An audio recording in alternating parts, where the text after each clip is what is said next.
उसके मुताबिक जो है देवरिया जिला रुद्रपुर तहसील फतेहपुर गांव में प्रेम यादव और सत्य प्रकाश पांडे के बीच जो है काफ़ी समय से विवाद चल रहा था जी ज़मीन के बारे में। और जहां तक जानकारी मिली है, प्रेम यादव एक भूमाफिया था जो लैंड 132 की ज़मीन से लगायत काश्तकारों की तमाम ज़मीनों को औना पौना दाम में दबंगई के बल पर जो है कब्जा करना जो है बारी बारी से औना पौना पैसा देके लिखवाता चला गया।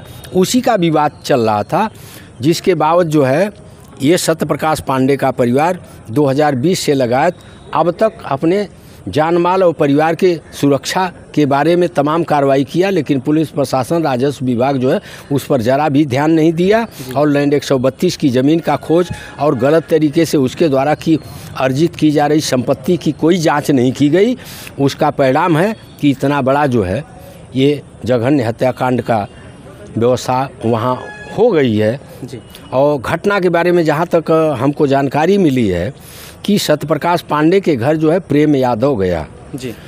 ये लाजमी है कि एक परिवार के, वो ब्राह्मण परिवार के दरवाजे पर अगर ब्राह्मण परिवार कमज़ोर गरीब नहीं होता, ये दबंग नहीं होता, तो सुबह सुबह वहाँ जाने का कोई औचित नहीं होता, जिससे तमाम कार्रवाई लंबी चल रही है, जिसमें मुकदमाबाजी है, जिससे तनाव है।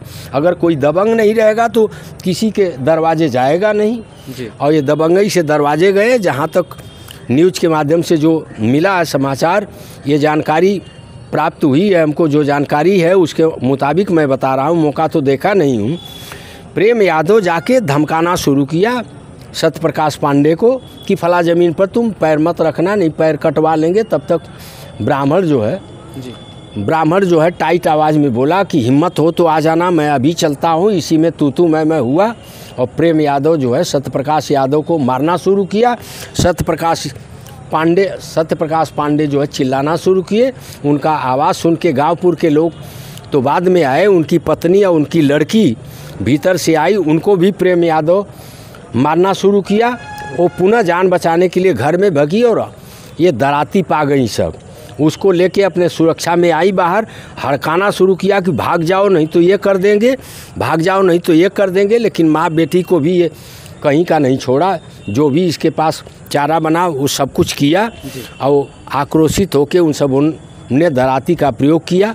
प्रेम यादव की घटनास्थल पर मृत्यु हो गई और घटनास्थल पर मृत्यु होने के बाद ये समाचार जो है जंगल की आग की तरह से गांव देहात में फैल गया और प्रेम के घर भी समाचार जाने के बाद उधर चिल्लाहट मची और प्रेम के जितने सहयोगी थे, उनके जात बिरादरी इष्ट मित्र 2-3-4 गाँवों के, वो एकत्रित होकर पूरा 100 से ऊपर की संख्या में इकट्ठा होकर के सत्य प्रकाश पांडे के घर पहुँचे। जो जहाँ घर में भीतर जो जैसे मिला उसको कत्लेआम करते गए, जिसका परिणाम है कि एक परिवार के 5 लोगों का ऑन स्पॉट जो है मर्डर हुआ और एक लड़का बचा है, अभी हॉस्पिटल में जीवन और मृत्यु से लड़ रहा है। यही घटना है वहाँ की।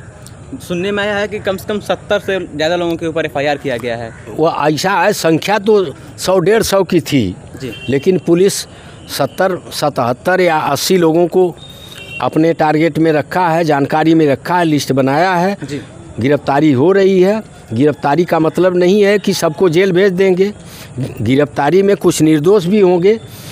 थाने पर पूछ जांच करने के बाद जो निर्दोष होंगे पुलिस छोड़ देगी, जो दोषी होंगे उनका जो है संबंध। प्रेम यादव के परिवार और कहना, उनकी जो बीवी बोल रही है पत्नी, कि उनको फ़ोन आया शाम को तो घर से निकले, उसके बाद वो घर वापस नहीं आए। नहीं, शाम को फ़ोन ऐसा है कि सत्य प्रकाश पांडे और प्रेम यादव के मकान की दूरी बहुत ज़्यादा कई किलोमीटर में थोड़ी है कि शाम को फ़ोन आया और शाम को निकले। और ये लोग, सत्य प्रकाश पांडे दबंग आदमी और धनवान और बलवान उतना आदमी नहीं है।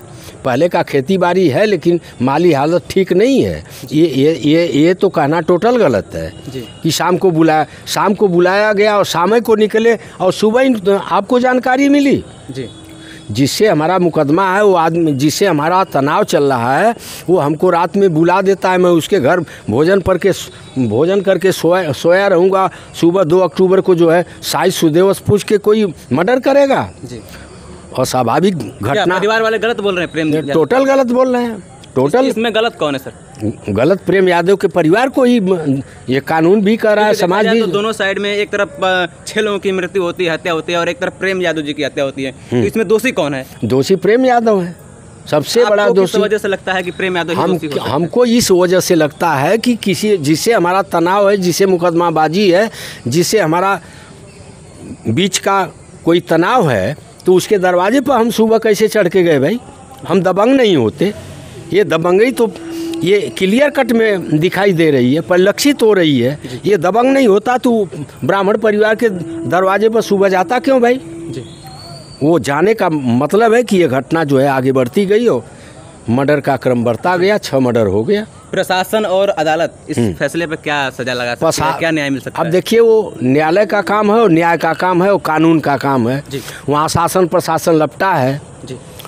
वहाँ जो है मुख्य सचिव से लगाए जो है DIG और कौन कौन तमाम अधिकारी पहुँचे हैं मौके पर। BRD कॉलेज में पहुंचकर उस घायल लड़के का कुशल क्षेम जो है मुख्यमंत्री योगी आदित्यनाथ ने भी पूछा है। लेकिन सरकार पर, जनता को भरोसा है, कानून पर। योगी आदित्यनाथ जो है गलत काम को कभी क्षमा करने वाले नहीं हैं, और जो गलत करके इतना संपत्ति बनाया, अर्जित किया है अपने प्रभाव के बल पर, उसको भी नष्ट करना चाहिए और करेंगे। जितने भी तो क्या इस पे चलेगा बुलडोजर? बिल्कुल चलना चाहिए। हम तो ये पूरा विश्वास है कि योगी जी ऐसे आदमी को छोड़बे नहीं करेंगे जी। योगी जी किसी के साथ जो है नियम कानून के मुताबिक ऐसा समझौता नहीं करने वाले हैं कि कोई गलत आदमी है और गलती करता जाए उसको क्षमा देते रहें। योगी की नीयत जो है उत्तर प्रदेश में सबसे बढ़िया नीयत है। सबके साथ आम जनता के हित में वो काम करना जानते हैं और कर भी रहे हैं। जी। इनके न्याय के बारे में आप क्या बोलेंगे? क्या न्याय मिलना चाहिए, कैसे मिलना चाहिए, क्या प्रशासन को आवाज़ उठानी चाहिए इस पर, कैसे? भैया वो अब वो आपको पहले ही मैं बता दिया, वो न्यायालय और कानून का मामला है जी, जो अभी भविष्य के गर्त में है, और हम आप उस पर भविष्यवाणी करें तो अच्छा नहीं होगा जी। सर धन्यवाद। ठीक।